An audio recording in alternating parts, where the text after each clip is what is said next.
पत्रकार महोदय, जो कानून लाया गया है वो बिल्कुल बेबुनियाद है। इसकी मैं घोर निंदा करता हूँ। हिंदू मुसलमान हम लोग सुनते चले आ रहे हैं बचपन से, और अब ये दलित और ब्राह्मणों का नया आलाप शुरू हो गया। अभी एक और नारे लग रहे हैं, देश के गद्दारों को गोली मारो सालों को। जी, ये बहुत ट्रेंड कर रहा है, इसको आप कैसे देखते हैं? जो कि एससी ओबीसी वाले को बोला जा रहा है। जी, और एक SC ST वाले भी, और मतलब ये जो है शेड्यूल कास्ट दलित लोग भी हैं, जो वो भी कह रहे हैं तिलक तराजू और तलवार जूते मारो इनको हजार। कोई चीज़ बता दूं कि ये मोदी जी का बहुत गलत कदम था। अभी तक के 11 साल के कार्यकाल में उनका सबसे ज़्यादा गलत जो स्टेप था वो यही था। नमस्कार दोस्तों, मैं हूं राजेश और अभी आप देख रहे हैं यूबीएम। आपको ही पता है कि यूजीसी को लेकर के देश में अलग अलग जगह पर यहाँ तक कि दंगे भी हो गए हैं, अलग अलग नारे लग रहे हैं। ब्राह्मणवाद हो गया, ST SC को भी मतलब कि गलत दुर्व्यवहार बोला जा रहा है। इसको लेकर के हम बात करेंगे। हमारे साथ है अमित भाई, ये स्वर्ण समाज से आते हैं। आइए इनकी पर्सनल प्रतिक्रिया जानने की कोशिश करते हैं कि इसको यूजीसी को अमित भाई कैसे देखते हैं। नमस्कार सर। जैसे कि अमित भाई, अभी आपको ही पता होगा कि यूजीसी को लेकर के दिल्ली नहीं, अलग अलग सिटी में, देश के अलग अलग कोने में नारे लग रहे हैं। लोग दिल्ली तक पहुंच रहे हैं कि यूजीसी को लागू किया जाए। सबसे पहले आप ये बताइए कि यूजीसी लागू होना चाहिए कि नहीं होना चाहिए? देखिए पत्रकार महोदय, सबसे पहले मैं आपको एक चीज़ से क्लियर कर दूं कि यूजीसी हो या कोई भी इस तरीके का अगर बिल पास होता है संसद से और या सुप्रीम कोर्ट के द्वारा उसको मान्यता दी जाती है, तो सबसे पहले मैं उसका विरोध करता हूं। क्योंकि देखिए, चाहे वो ब्राह्मण समाज हो, चाहे वो दलित समाज हो, चाहे वो कोई भी हो, जाट हो, गुजर हो, मतलब बनिया हो, कोई भी हो, इस तरीके का व्यवहार होना ही नहीं चाहिए। इस तरीके का किसी तरीके का बिल पास होना ही नहीं चाहिए, पहली चीज़। दूसरी चीज़ ये कि अगर मान लेते हैं कि अगर ये बिल पास हो गया, कल को कोई भी बंदा उठ के हमारे ऊपर, मतलब स्वर्ण जाति वालों के ऊपर या ठाकुरों के ऊपर कोई भी एलिगेशन लगा देगा कि साहब उसने हमें अपशब्द कहा, उसने हमें जाति सूचक शब्दों का प्रयोग करा, तो आप बताइए उसके ऊपर तो FIR हो जाएगी। अब उसके बाद भी आपने क्या एक नया बिल लेके आए हैं, मोदी जी ने जो बिल पास किया है उसमें क्या कहा गया है कि अगर बाई चांस वो स्वर्ण समाज का जो व्यक्ति होगा, अगर वो निर्दोष पाया भी जाता है, लेकिन उसके ऊपर रिपोर्ट कराने वाला जो दलित समाज का या SC ST का जो भी व्यक्ति होगा, उसको मतलब किसी भी प्रकार से परेशान नहीं किया जाएगा, चाहे वो रिपोर्ट सही हो या गलत।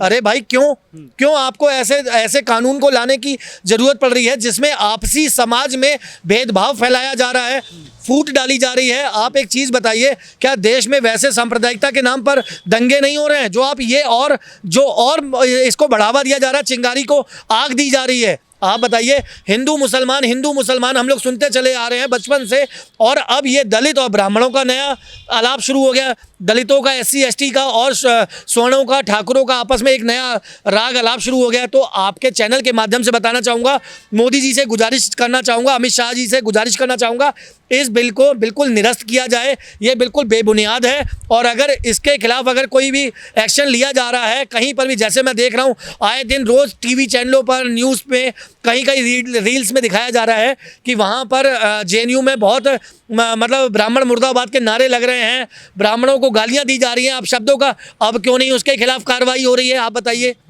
उनके खिलाफ भी तो कार्रवाई होनी चाहिए ना, जो कह रहे हैं ब्राह्मण मुर्दाबाद। अच्छा अमित भाई, बीच में मैं आपको रोक रहा हूँ, ये बताइए थोड़ा सा, ब्राह्मणवाद का मतलब क्या होगा आपके अनुसार? ब्राह्मणवाद का मतलब ये देखिए, आप अगर बात करें कि हर कैटेगरी में, चाहे वो हिंदू समाज हो, चाहे वो मुस्लिम समाज हो, चाहे वो क्रिश्चियन हो या कोई भी सिख समाज हो, सब में ना एक अलग अलग एक क्राइटेरिया दर्शाया गया है। मान लीजिए मैं ब्राह्मण हूँ, आप ठाकुर हैं, या अगला कोई पर्सन ऐसा है जो दलित है, या कोई बंदा ऐसा है जो मतलब किसी और जाति में आता है, तो होता क्या है, मंदिरों में जो पंडित जी रखे जाते हैं वो ब्राह्मण ही क्यों रखे जाते हैं? उसका रीज़न ये है क्योंकि ब्राह्मणों को सम्मान दिया गया है, और ये हमने नहीं दिया, ये कई 100 सालों से, हजारों लाखों सालों से, जब से सृष्टि बनी है तब से। क्योंकि अगर आप देखेंगे, गणेश जी का भी विवाह हुआ था, या शिवजी महाराज, हमारे जो महादेव कहे जाते हैं, शिवजी महाराज की अगर शादी हुई थी तो वो भी किसी ब्राह्मण ने ही करवाई थी।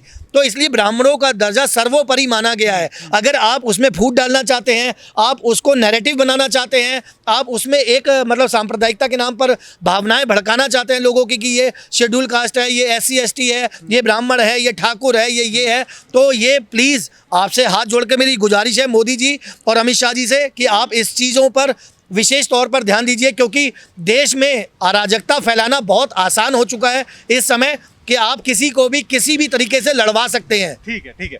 आपने ब्राह्मणवाद की डिफिनीशन दे दी अपने अनुसार जो भी आपको लगा, ठीक है। अभी एक और नारे लग रहे हैं, देश के गद्दारों को गोली मारो सालों को। जी। ये बहुत ट्रेंड कर रहा है, इसको आप कैसे देखते हैं, जो कि ST SC OBC वालों को बोला जा रहा है? जी जी जी, और एक SC ST वाले भी, और मतलब ये जो है शेड्यूल कास्ट दलित लोग भी हैं, जो वो भी कह रहे हैं तिलक तराजू और तलवार जूते मारो इनको हजार, ऐसे कोई एक इन्होंने कोई, मैंने आज ही अपना देखा था।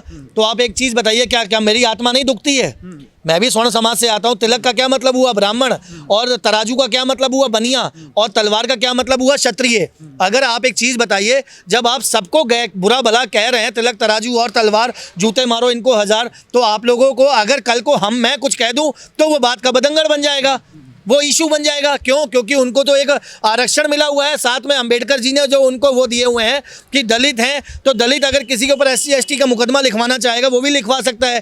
तो आप लोगों को ये चीज़ें जाननी बहुत ज़रूरी है, जागना बहुत ज़रूरी है कि आप इस तरीके की अराजकता ना फैलाएं, देश को शांति प्रिय तरीके से चलने दें, क्योंकि हमारा देश जो है वो इस समय सबसे बड़ी इकोनॉमी बनने जा रहा है। आज हम जहाँ खड़े हैं, मतलब CP में, आप ये देखिए CP में सबसे बड़ा जो एक जो सम्मेलन हो रहा है इस समय आज AI का, जो भारत मंडपम में हो रहा है, तो आप देखिए फ्रांस के राष्ट्रपति आए हुए हैं यहाँ पर हमारे देश में। तो हमारे देश को अच्छी दिशा की तरफ लेके जाइए, ना कि उसको गलत दिशा में, गलत डायरेक्शन में ले जाकर हिंदू मुस्लिम ब्राह्मण दलित और शूद्र ये सब इस तरीके की अराजकता फैलाई जाए। लेकिन मेरा जो क्वेश्चन था आप उसका जवाब नहीं दिए, उसका जवाब आप कैसे आप उसको रखेंगे वो बताइए। मतलब आप कहना चाह रहे हैं कि अगर दलित समाज में अगर कोई किसी दलित को गाली दी जा रही है? नहीं, गाली नहीं जी, उनका डायरेक्ट ये कहना है कि देश के गद्दारों को गोली मारो सालों को। तो कौन गद्दार है? पहले गद्दार किसी और को बोला जा रहा था, अब आपस में ही गद्दार बोला जा रहा है। क्या ये कहाँ तक सही है? क्योंकि ये अराजकता कौन फैला रहा है इस समय? चंद्रशेखर रावण जो है, जिसका नाम सबसे ज्यादा इस समय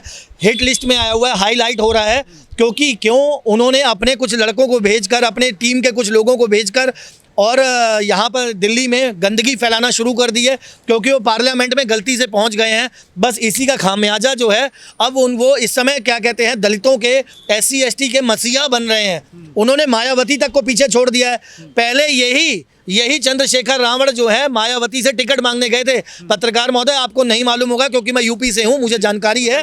और आपको बता दूं, ये वहाँ पे टिकट मांगने गए थे, उसके बाद इनको टिकट नहीं दिया गया, तो इन्होंने अपनी एक पार्टी बनाकर अपना खुद का वर्चस्व हासिल करने के लिए वहाँ से, मतलब जहाँ दलितों का एक एरिया ज़्यादा था, तो इन्होंने वहाँ से इलेक्शन लड़ा और ये मतलब बाय डिफ़ॉल्ट ये जीत भी गए, गलती से ये जीत भी गए और आज ये सांसद बन गए हैं। तो ये पूरे देश में सांप्रदायिकता के नाम पर जो दंगे भड़का रहे हैं, लोगों के मन को, मानसिकता को चेंज कर रहे हैं, तो ये बहुत गलत कर रहे हैं।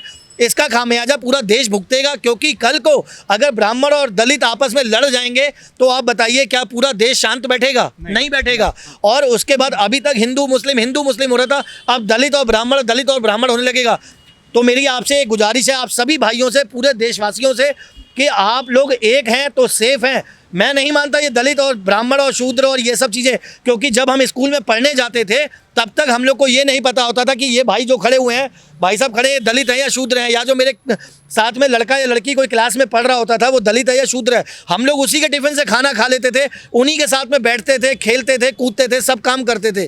तो मैं आपको बता दूं, ये एक सिर्फ प्रोपोगेंडा फैलाया जा रहा है, एक नैरेटिव फैलाया जा रहा है कि आप, मतलब क्योंकि उनको तो अपने चंद्रशेखर रावण को तो अपनी राजनीति चमकानी है, लेकिन आप लोग इस राजनीति में मत आइए, आप लोग इस चक्रों में मत फंसिए, क्योंकि ये प्रोपोगेंडा प्रॉपर फैलाया जा रहा है। चंद्रशेखर रावण के द्वारा दिल्ली को गंदा किया जा रहा है। ठीक है, आपने बोला कि चंद्रशेखर रावण जो है ना प्रोपोगेंडा पुरुष रहा है, पब्लिक में मानते हैं, ठीक है। लेकिन ये जो UGC एक्ट 2026 जो लाया गया था, सब कुछ देखते हुए यूनिवर्सिटी लेवल पे जो अपर एजुकेशन होता है उसमें भेदभाव को खत्म करने के लिए लाया गया था, जो सरकार तर्क दे रही है। तो क्या आप मानते हैं कि सरकार झूठ बोल रही है या आप सच बोल रहे हैं? नहीं, देखिए, पहली चीज़ तो मैं आपको एक चीज़ बता दूं कि ये मोदी जी का बहुत गलत कदम था। अभी तक के 11 साल के कार्यकाल में उनका सबसे ज़्यादा गलत जो स्टेप था वो यही था। और मैं नरेंद्र मोदी जी से कहना चाहूँगा, इस देश के प्रधानमंत्री से, जिनके हाथों में इस देश की कमान है, जिन्हें पूरा वर्ल्ड प्यार करता है और सबसे ज़्यादा मान सम्मान देता है, ठीक है। तो मैं आपके चैनल के माध्यम से, UBM चैनल, और राजेश भाई हमारे पत्रकार महोदय खड़े हुए हैं, आपके चैनल के माध्यम से मैं एक बात कहना चाहूँगा नरेंद्र मोदी जी से कि इस तरीके का कोई भी ऐसा कदम मत उठाइए जिसमें आपके ब्राह्मण हो या ठाकुर हो या कोई भी जात बिरादरी हो, दलित हो या कोई मतलब बनिया हो या किसी भी तरीके से किसी के ऊपर कोई दिक्कत परेशानी आए। क्योंकि आपने देखा था कई बार ऐसा हुआ है कि जब किसानों ने भी आंदोलन करना शुरू करा था तो आप देखिए पूरा पंजाब हरियाणा सब एक तरफ, यूपी पूरा एक तरफ हो गया था और लाल किले पर मतलब पूरे दिल्ली का उस समय क्या हाल हुआ था। लेकिन वही चीज़ें मैं आपके चैनल के माध्यम से बताना चाहता हूँ, अगर कल को ब्राह्मण समाज भड़क गया या दलित समाज भड़क गया तो आपकी कुर्सी को बहुत दिक्कत हो जाएगी, आपकी कुर्सी को बहुत परेशानी हो जाएगी। क्योंकि अभी तक लोगों ने आपको 11 साल में बहुत प्यार किया है, तभी आप 2-2 3-3 बार प्रधानमंत्री बन के आए हैं इस देश के। लेकिन अगर कहीं ऐसा ना हो, क्योंकि ये देश की जनता बहुत जल्दी चीज़ों को एक्सेप्ट कर लेती है और जो कुर्सी पे बैठा होता है उसको लात मारकर गिरा भी देती है। लेकिन अमित भाई, आप भी जो लोगों को बांट करके ही तो बोल रहे हैं, आप बोल रहे हैं कि ब्राह्मण हो गया, दलित हो गया, आप हिंदुस्तानी क्यों नहीं बोल रहे हैं? आप क्यों उनको ऐसे इंडिकेट करें कि वो दलित हो गया, एसटी हो गया, एससी हो गया, ओबीसी हो गया, सोन समाज हो गया, आप ऐसा क्यों बोल रहे हैं? नहीं, क्योंकि मैं इसलिए बोल रहा हूँ क्योंकि देखिए कैटेगरी तो एक जेन्युइन चीज़ है जो लोगों की होती है। चाहे अगर मैं अपने आप को बताऊंगा तो मैं क्या बताऊंगा कि मेरा नाम अमित हिंदुस्तानी है, ये तो नहीं कह सकते। राजेश भाई, आप भी अगर अपना नाम बताएंगे, आपका राजेश कुमार, राजेश झा, जो भी नाम हो, आप वही तो बताएंगे ना। तो वही चीज़ यहाँ पर आती है, जब आप एक फॉर्म भरते हैं, आप पासपोर्ट भरने जाते हैं या आप अपना क्वालिफिकेशन का, आप 10th का या 12th का अपना फॉर्म भरते हैं तो उसमें भी अपना जाति पूछी जाती है ना। तो वो क्यों पूछी जाती है? ये आज से नहीं, ये भीमराव अंबेडकर जी ने भी इसकी पूरी व्याख्या करी हुई है, उसमें अपने जो संविधान उन्होंने लिखा हुआ है। तो इस चीज़ों को आप छुपा नहीं सकते, आप इन चीज़ों को डिनाई नहीं कर सकते। लेकिन आप ये कर सकते हैं कि आप जो चीज़ें फैल रही हैं, अराजक तत्व जो फैला रहे हैं, अराजक तत्व कौन लोग हैं जो इस तरीके की मानसिकता रखते हैं कि जो कहते हैं कि ब्राह्मण और शूद्रों को लड़ा दिया जाए, दलित और मतलब बनियों को, इन लोगों को लड़ा दिया जाए। तो ये चीज़ें जो है ये अराजकता फैलाती हैं, इस देश को गंदा करती हैं। और आप देखिए हमारा देश जो 192 कंट्री हैं, टोटल 192 कंट्री, 192 कंट्री में 157 नंबर पर हमारा देश आता था। हिंदुस्तान का लोग हिंदुस्तान को पुअर कंट्री, डर्टी कंट्री के नाम से जानते थे। और आज देख लिए वर्ल्ड की तीसरी सबसे बड़ी सुप्रीम पावर बन चुका है। क्यों बॉस, क्यों? आप देखिए वायुसेना, नौसेना, जितने भी हमारे तीनों सेनाएं हैं, जल सेना, थल सेना, वायुसेना, उनका आज वहाँ पे गुजरात में या कहीं पर कोई एक वो हो रहा है, एक नौसेना का, जहाँ पे करीब 27 देशों के जितने भी डिफेंस ऑफिसर हैं वो सब वहाँ आए हुए हैं। तो आप देखिए हमारा देश तरक्की की तरफ जा रहा है। और ये मतलब जो रावण जैसे लोग जो हैं, चंद्रशेखर रावण जैसे लोग हमारे देश को कहाँ लेके जा रहे हैं?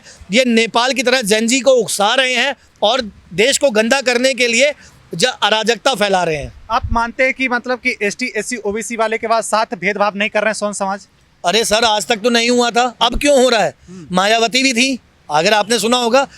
मेरे समझ से जब से मैंने होश संभाला है, दलितों का अगर कोई नेता मैंने देखा है, काशीराम जी थे या उसके बाद मायावती थी।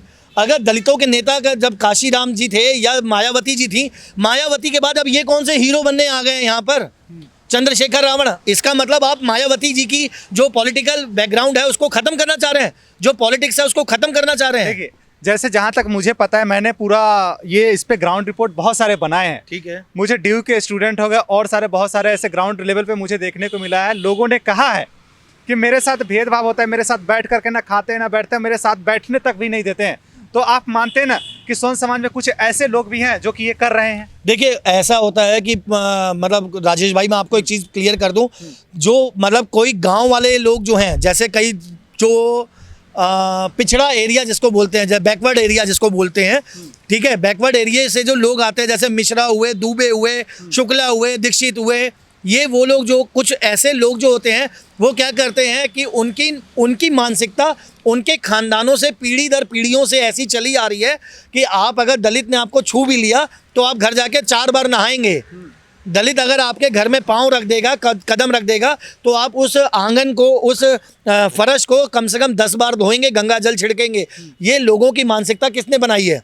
बनाने वाले तो हमारे आप जैसे लोग ही है ना। कोई भगवान ने तो नहीं कहा था ये से। जब भगवान श्री राम ने शबरी के बेर खा लिए जब उन्होंने कोई भेदभाव नहीं रखा तो हमारी आपकी क्या औकात है पत्रकार महोदय। बिल्कुल, आपने बहुत अच्छा बात किया। और जी। ऐसे ही लोगों की मानसिकता को सही करने के लिए यूजीसी एक्ट लाया गया, जी। जिसे आप गलत मानते, तो आप किस लेवल से, कैसे आप उसे गलत साबित कर रहे हैं, थोड़ा सा बताइए। गलत इसलिए है क्योंकि मैं आपको एक चीज बता दूं, गलत इसलिए है कि अगर कोई भी मतलब SC ST कोई भी हरिजन कैटेगरी का जो बंदा होगा, अगर वो कोई भी स्वर्ण जाति या ब्राह्मण समाज के ऊपर किसी लड़के के ऊपर अगर कोई किसी भी तरीके की वो बना देगा कि एक एलिगेशन लगा देगा कि इसने मुझे जाति सूचक शब्दों का प्रयोग किया, मुझे गाली दी, मुझे कहा मतलब कुछ भी, मतलब चमार है तो चमार या कुछ भी, सॉरी मैं बोलना नहीं चाहता कैमरे पे, तो इस तरीके के जाति सूचक शब्दों का प्रयोग करेगा तो अगर उसके खिलाफ मुकदमा हो जाएगा और उसकी 6 महीने तक जमानत नहीं है। ठीक है, ठीक है। आपने बोला कि बैकवर्ड जो क्लास होता है, बैकवर्ड जो विलेज है, ऐसे जो है ना जी। लोअर क्लास, जैसे कि जी। जहाँ पे नॉलेज नहीं, जहाँ पे शिक्षा नहीं है, जी। वहाँ पे ऐसा हो रहा है। जी। लेकिन मुझे कई ऐसे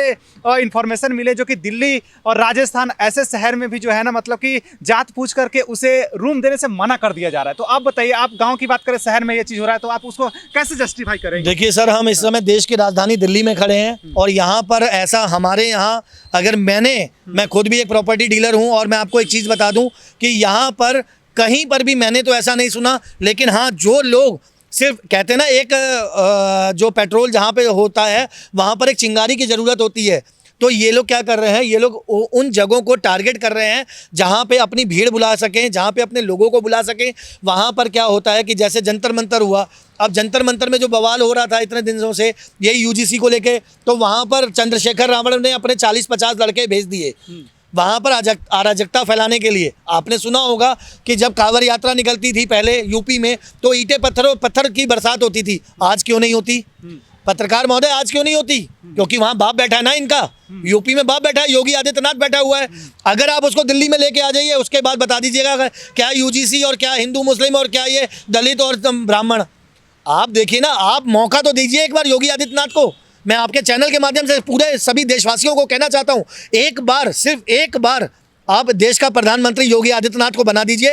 ये यूजीसी छोड़िए, सारे यूजीसी जितने होते हैं ना, ये हिंदू मुसलमान और ये सब खत्म कर देंगे बाबा, वो चीज़ है। लेकिन एक चीज़ मुझे यहाँ पे ये समझ में नहीं आया कि जब मैंने आपसे ये सारी चीज़ें पूछा तो आपने योगी जी को डायरेक्ट क्यों इसमें लेकर के आए, जबकि मोदी जी अभी PM है, प्रधानमंत्री है, तो आपको योगी जी क्यों चाहिए? क्योंकि मैंने क्या कहा अभी थोड़ी देर पहले आपसे डिबेट में, यही बात कही मैंने कहा 11 साल से आपको दुनिया पसंद कर रही है और 11 साल के बाद आप एक ऐसा कानून लेके आ जाते हैं जो स्वर्णों के खिलाफ है। नहीं, स्वर्णों के खिलाफ है, ये कहां से आपको पता है कि स्वर्णों के खिलाफ है? स्वर्ण तो उसमें EWS के सेक्शन में है, अच्छे से है। आप सुनिए, अभी पत्रकार महोदय, आप मान लेते हैं 1 मिनट के लिए कि आप दलित समाज से आते हैं और मेरी आपकी कोई बातचीत हो गई, मन मुटाव हो गया, आपने मुझे गाली दी, मैंने आपको गाली दी और आपने जाके गाली गलौज हुआ, दोनों तरफ से हुआ, और आपने जाके थाने में रिपोर्ट लिखवा दी कि अमित मुदगल ने जाके मुझे जाति सूचक शब्दों का प्रयोग किया। मेरे खिलाफ तो FIR हो गई ना। वो तो ST SC के खिलाफ भी आपको लगा सकते हैं, लेकिन तो उससे इसमें तो कंपेयर मत कीजिए, ये सारे चीज को ऐसे इंक्लूड नहीं कर सकते। मैं आपको बताता हूं पत्रकार महोदय, जो कानून लाया गया है वो बिल्कुल बेबुनियाद है, इसकी मैं घोर निंदा करता हूं, क्योंकि अगर ये कानून, इस टाइप के कानून आ जाएंगे तो देश में अराजकता फैलेगी और दंगे होने के ज़्यादा संभावना है। क्योंकि कल को, अभी तक हम कहते हैं ना, अभी तक तो हिंदू मुसलमान हो रहा था, अब दलित शूद्र और ठाकुर और चमार और ब्राह्मण ये सब आपस में लड़ मरेंगे। इसीलिए आपने जो अभी कही ना बात हिंदुस्तानी की, हिंदुस्तानी नहीं, हम सब एक हैं तो सेफ है। योगी आदित्यनाथ जी कहते हैं ना कि हम सब एक हैं तो सेफ हैं, चाहे वो दलित हो, शूद्र हो, ब्राह्मण हो या क्षत्रिय हो या पंजाबी हो, सिख हो, कोई भी हो, हैं तो सब सनातनी ना, सब सनातनी हैं। चाहे वो कोई मुसलमान ही क्यों ना, उसकी आप 3 पीढ़ियाँ उठा के देख लीजिए, 3 पीढ़ियों से पहले अगर वो मुसलमान जो होगा वो श्री कृष्ण का या प्रभु श्री राम का या किसी भी देवी देवताओं का वंशज जरूर निकलेगा, वो खुद अपने आप को इस चीज़ को एक्सेप्ट कर लेगा। अच्छा, तो आप मानते हैं कि जो बीजेपी है पूरा ब्राह्मण की पार्टी हो गई है, कि ब्राह्मण जो बोलेगा वही करेगा? नहीं, ब्राह्मण की पार्टी नहीं होगी, लेकिन कुछ जगह पे मोदी जी जो है वो गलत डिसीजन ले रहे हैं। मेरा मानना ऐसा है, जो मैंने अभी तक देख रहा हूँ, देश में अराजकता फैल रही है उनके कुछ विचारों से, कुछ नई पॉलिसीज़ की वजह से। तो मैं आपके चैनल के माध्यम से ये कहूँगा कि देखिए, हो सकता है कि उन्होंने 11 साल बहुत अच्छा, जैसे कहते हैं ना कि एक प्लेयर होता है, सचिन तेंदुलकर भी एक समय पे आने के बाद रिटायरमेंट ले लिया और अपना कई सारे, धोनी ने भी अपना रिटायरमेंट ले लिया, लेकिन होता क्या है, अब मोदी जी का कार्यकाल ख़त्म हो रहा है, तो इनसे मतलब देश को ख़राब ना हो उससे पहले आप इस देश के प्रधानमंत्री को घोषित कर दे, नॉमिनेशन घोषित कर दीजिए कि अगला प्रधानमंत्री जो है योगी आदित्यनाथ होने जा रहा है। सब अपने आप राइट टाइम हो जाएंगे। पत्रकार महोदय, किसी को बताने की जरूरत नहीं है। जैसे ही मोदी जी एक अच्छा काम करने पे आए, यूजीसी एक्ट को लेकर के समानता यूनिवर्सिटी लेवल पे बच्चों को अच्छे से समान रखना चाहे, वैसे ही आपने मोदी जी को गलत साबित कर दिया कि नहीं मोदी जी अब रिटायरमेंट के कगार पे है। तो ये कहीं ना कहीं तो गलत जा रहा है ना। अच्छा, आपसे मैं पूछना चाहता हूँ इस यूजीसी में अच्छा काम क्या था, अच्छा क्या था, आप बताइए। एक चीज अच्छा है, जैसे कि रैगिंग जो है ना सरकारी यूनिवर्सिटी में, जो गवर्नमेंट की यूनिवर्सिटी होती है, स्कूल होती है, कॉलेज होती है, वहाँ पे हद तक जो है न करते हुए भी होती है, और भेदभाव बहुत ज्यादा होता है, जो कि देखा गया है। वो यूजीसी से, पत्रकार महोदय, वो यूजीसी से कंट्रोल हो जाएगी। हाँ, कंट्रोल हो जाएगी। कैसे होगी? देखिए, उसमें ऐसा नहीं है कि मानिए कि एकदम से किसी को सजा दे दिया जा रहा है। वहाँ पे जांच पड़ताल इंटरनल भी होती है, अभी भी है, सारे चीज इंटरनल, एक्सटर्नल भी। लेकिन इससे स्टूडेंट जो है ना वो चीज नहीं करेंगे। यहाँ पे ग्रामीण लेवल पे नहीं जा रहा है, यहाँ पे हो रहा है समानता यूनिवर्सिटी का, तो वो जो है ना उस लेवल में रह करके वो चीज़ नहीं करेंगे, और वहाँ से सब चीज़ अच्छे से सीख करके निकलेंगे तो वो सही करेंगे। इसको देखते हुए सरकार ने ये चीज़ किया था, लेकिन आप उसे गलत बोल रहे हैं। पत्रकार महोदय, आपकी जानकारी के लिए बता दूं, सिर्फ एक छोटी सी बात, किसी दलित को ना आप गाली दे के दिखा दीजिएगा। आप इंक्वायरी की बात कर रहे हैं, आप जांच की बात कर रहे हैं, आपको मैं बता रहा हूँ तुरंत पुलिस उठा के पहले अंदर डालेगी, FIR नोट करके आपकी, उसके बाद आपको चालान करके अगले दिन जेल भेज दिया जाएगा सुबह सुबह। यही तो कह रहे हैं कि ये तो ST एक्ट के थ्रू आपको किया जा सकता है ऐसा। वो तो इसमें भी किया जा सकता है, इसीलिए यूजीसी लाने की जरूरत क्या पड़ी? क्या जरूरत पड़ी? क्या ब्राह्मण मरा जा रहा था या दलित मरा जा रहा था, या लड़ाइयाँ दंगे करवाने हैं देश में, वैसे ही करवा लो। तो मानते हैं कि मतलब कि मोदी जी जो है ना बांटना चाह रहे हैं। बिल्कुल बांटना चाह रहे हैं, यहाँ पे गलत किया गया जो किया गया। मैं आपके चैनल के माध्यम से कहूँगा, मैं इस यूजीसी एक्ट की बहुत घोर निंदा करता हूँ।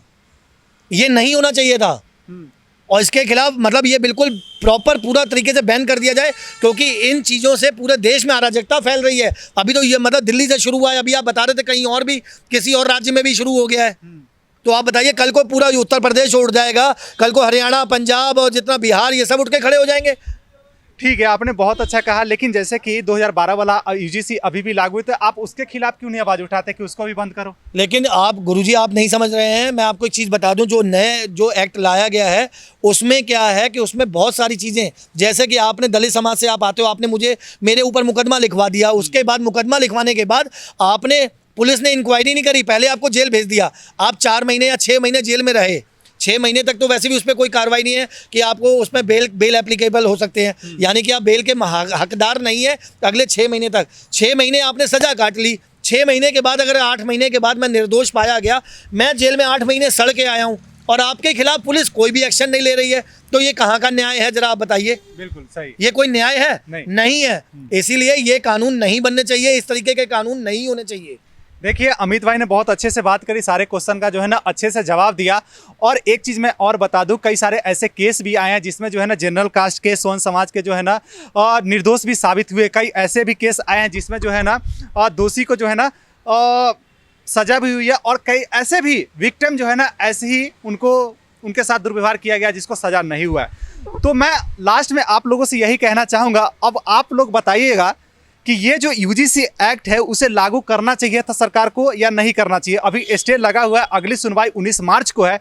अब उसके बाद जो भी होगा मैं आप लोगों के साथ जरूर वो इन्फॉर्मेशन शेयर करूंगा। आज के इस कवरेज को हम यहीं पे एंड करते हैं। उम्मीद करते हैं कि आप लोगों को ये अच्छा लगा होगा। धन्यवाद।